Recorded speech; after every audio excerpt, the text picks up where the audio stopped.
Hi! Para po sa mga Year of the Dog, ito na po ang inyong reading and dito na tayo isi-celebrate natin ngayong taon ang Year of the Fire Horse.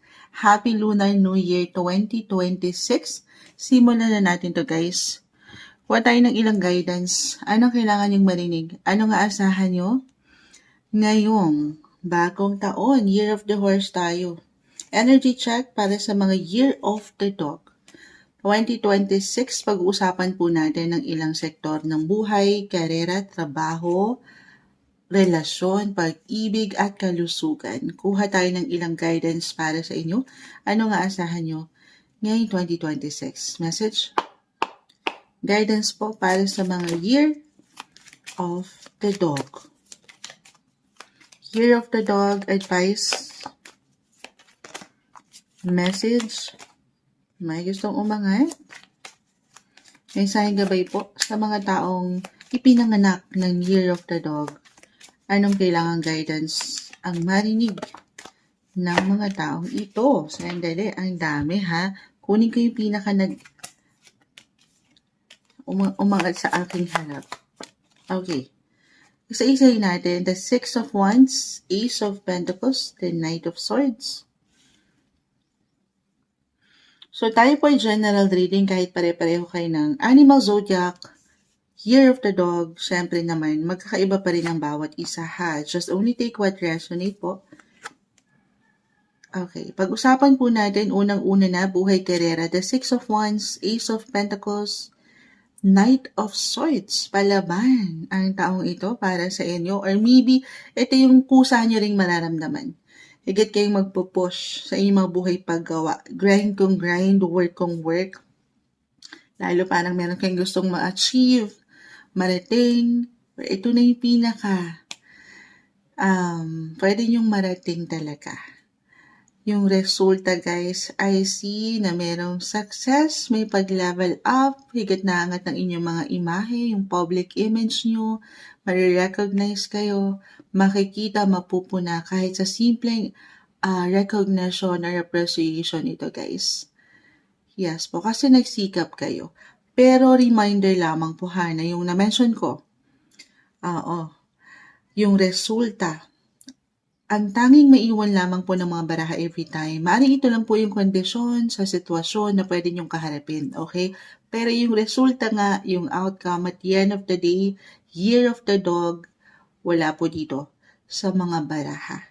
Everything still up to you. Kung paano mo papaangatin yung energy, paano ka ito? Paano ka man lalaban? Paano ka magsisikap? Paano mo hindi susukuan ang bataan? Bataan na naman tayo mo dyan. Hindi. Along the way, syempre wala namang overnight success. Hindi agad-agad nandito ka. Although, pinapangat na, nire-remind ka na ng baraha na walang imposible sa'yo. The Six of Wands, may success. Pero sabi ko nga, magkakaiba ang bawat isa po ha. Maaring sa mga pwede mong pagdaanan, may ilang lubak dyan. May ilang pagka-traffic, delays, or kabagalan. Pero kung patuloy mong papaangatin yung opportunity na may mga bagong simula, may mga magaganda, at magsisikap ka talaga, parating ka dun. Okay? Yes. Or why I'm getting a message, kasi the Two of Swords, the Five of Pentacles, sabi ko nga, ito na yun. Ito yung ilang difficulty, yung challenges, bago mo marating itong ilang kasaganaan na ito or yung pagiging success, yung tagumpay. Kahit gaano man kalaki, kaliit yan. Pero yung fulfillment na deserve mo. Kakaharap para sa ilan, sa ilang challenging ng buhay. Huwag kang magpapa-apekto sa mga pwede nyong pagdaanan along the way. Again, di magiging perfect. I-avoid nyo itong ilang distractions or disruptions sa paligid. Alam nyo, hindi makakapag-ambag para ma-reach nyo yung mga goal nyo ngayong taon. Okay? For some of you, umangat ng mga kalesa dito na may kabayo. Maaring merong mas makaramdam kayo ng pag-travel? Or meron bang travel for work talaga? Or ayun nga, mapapadalas ang pag-travel in regards trabaho? Why not? For some, okay, Pero malaki yung chance ha, hindi kayo mawawalan po. Hindi mawawalan. Alam ko matamis na naman yun. Meron at merong opportunities, new offer, new client, new project. Ayan, etong mga opportunities na ito ay maaaring makapag-ambag sa unti-unti, maaaring ito yung stepping stone na para sa inyong pagtaas, pag-level up. Yes, good opportunities aangat sa inyo, parating sa inyo ngayong taon. Actually, parang mamimili na nga kayo dito eh. Or baka ito yung pinaka-advice. Baka sa dami, gusto niyo yun? Madami. Papakiramdaman din ng inyong mga sarili ha. Kung hindi kayo sure at nagiging indecisive sa isang investment, halimbawa, or offers, project, huwag kayong magmamadali. Huwag pasugod. Baka ganito yun. Siyempre naman, pagninilay-nilayan pa rin. Yes to opportunities, yes to offer, pero mag-yes ka rin sa iyong sarili. Take it easy. Especially kung parang ang dami or overwhelming sa'yo itong in-offer sa'yo. Pagninilay-nilayan pa rin, huwag magmamadali. Of course, especially kung ito po isang bagay, negosyo, na may kaugnayan sa pera. Siyempre naman, halimbawa, business investments. Totoo naman, you should always know your business bago ka pa man pumasok dyan. Lalo pa if this is something big or major decision para sa iyo. Okay, ganun yung nakikita natin. Huwag pasugod. Although maging palaban, huwag lang magmamadali. Take it easy, trust the process. Okay? Actually, for some, ito i-add ko to since kaakibat ng trabaho ay kaperahan, maaaring may ilang difficulty. Ayan, diretso, alam ko yun. May ilang worry kayo pagdating sa kaperahan, or ito yung maaaring higit yung bigyan ng atensyon din at focus, kaya kayo ay manlalaban.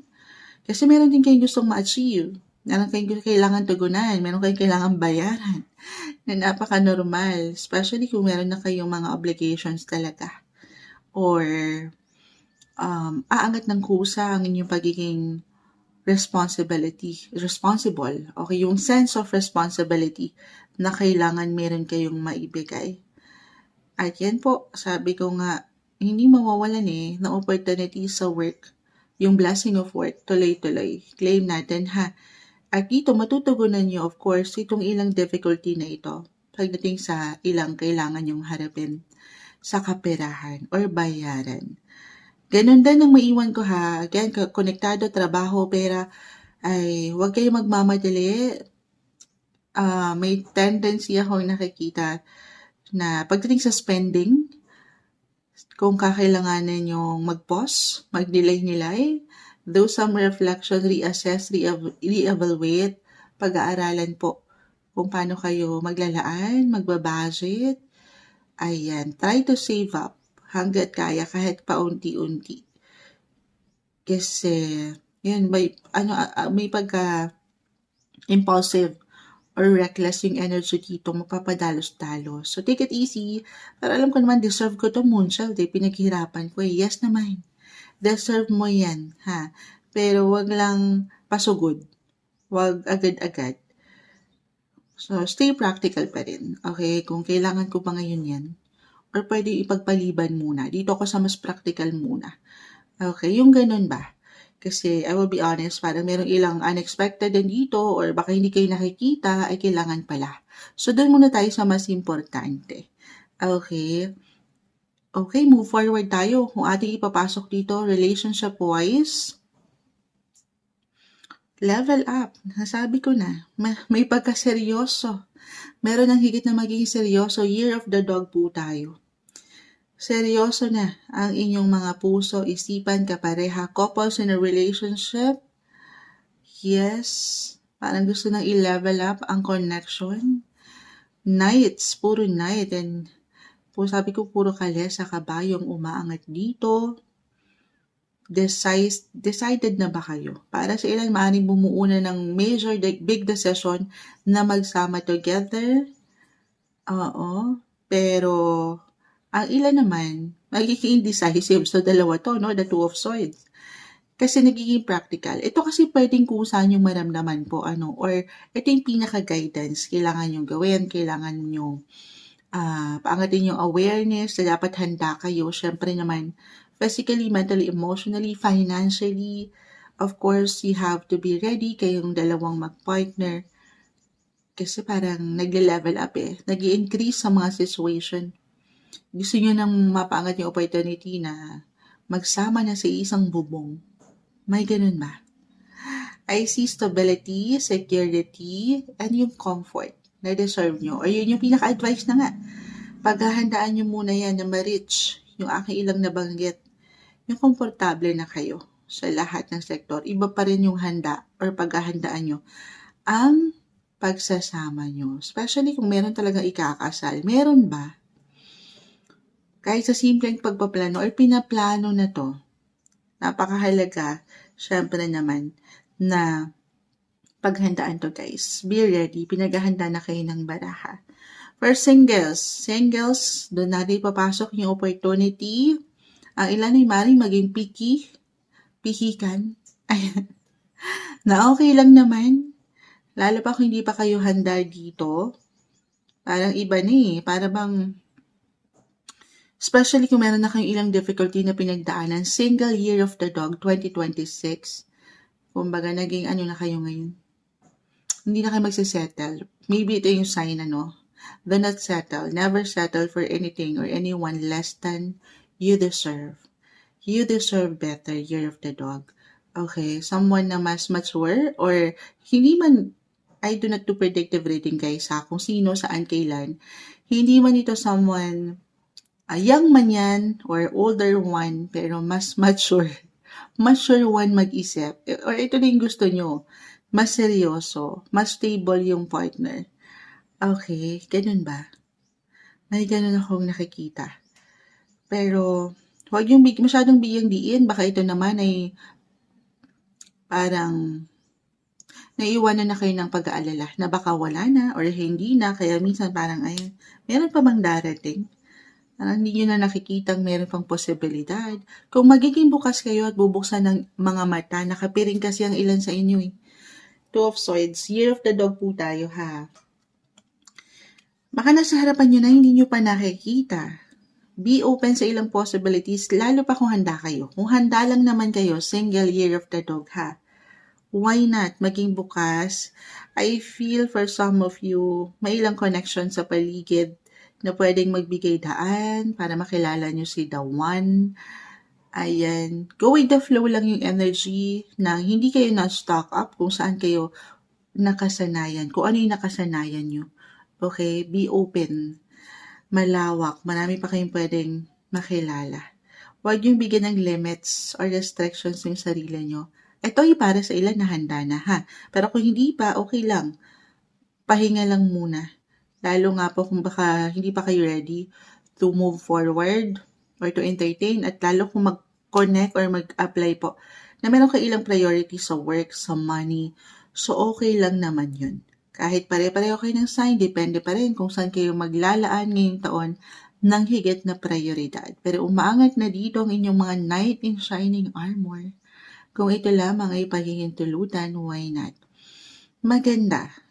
Hindi perfect, ups and downs pa rin ang buhay love life, pero meron akong ginhawa. Mas merong improvements. Okay, claim na ba natin yun? Especially kung i-compare nyo nitong mga nakalipas na experience niyo or pinagdaanan sa past. Kasi nga, mas nag-mature na kayo or ito yung pinaka-advice, better version na 2.0 na kayo paano kayo magmamahal. Okay? Year of the Dog. Move forward tayo. Last sector. Add lang tayo ng ilang messages. Ayan. Huwag kalimutang kumain. Yun talaga yun. Unang-una, huwag kalimutang kumain. Parang nakakulangan ako sa sustansya. Hindi, nakita ko si 5 and 9 of Pentacles. Kumain kayo ng gulay. Makulay ang buhay. Pag may gulay. Alam nyo, ngayon ko lang na-mention to. Ganun talaga yung nakita ko. Kulang sa bulaklak, kulang sa halamanan. Hindi namumulaklak ang mga sitwasyon. Baka low-key na yung energy nyo guys. Baka hindi nyo napapansin. Baka masyado kayo nagmamadali. Baka puro fast food na lang yan. Oo, very impulsive yung energy kasi kailangan meron kayong hinahabol na ilang goal, na ilang priorities. Patuloy na, ang bilis din tuloy ng buhay. Kaya yung sarili nyo baka nakakalimutan na. Health-wise, hindi po isang medical advisor si Moonchild ha. Simpleng card reader lang tayo. Pero focus. Focus na ma-maintain nyo yung pagka-healthy, yung healthy life. Alam mo, coming talaga. Sa akin pa talaga manggagaling to. Totoo ba yan, Moonshot? Ay, hindi rin perfect si Moonshot. Note to self din to Oo, dami rin nating pinagdadaanan dyan Ito lang naman base sa barahan nyo. Tutuloy ko pa ba?